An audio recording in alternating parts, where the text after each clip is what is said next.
Gun control has never been an Obama administration priority. It is now, and the clock is ticking on Vice President Joe Biden's gun violence task force. Mr. Obama wants to announce new initiatives before his State of the Union address in late January. There's no law or set of laws that can prevent every senseless act of violence in our society. We're going to need to work on making access to mental health care at least as easy as access to a gun. We're going to need to look more closely at a culture that all too often glorifies guns and violence. And any actions we must take must begin inside the home and inside our hearts.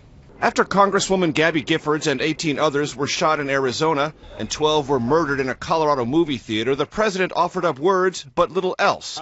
Now words appear to be yielding to action and impatience. So I will use all the powers of this office to help advance efforts aimed at preventing more tragedies like this.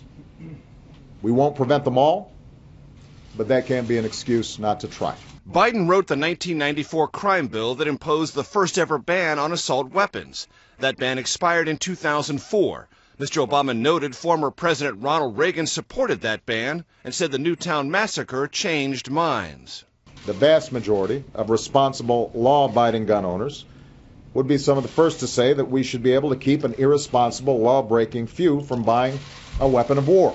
The president wants Biden to build support for legislation to renew the assault weapons ban the sale of large-capacity ammunition clips, and subject firearm sales at gun shows and through private dealers to a federal background check.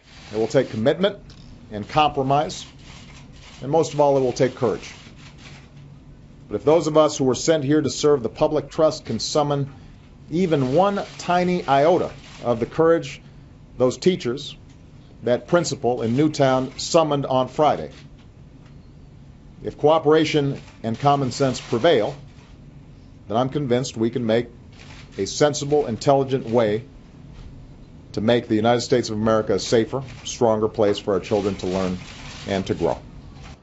The president also said he has reflected on his past inaction on gun control. And Scott, this new agenda and the tight deadlines surrounding it suggest he didn't like what he saw. Major, thank you.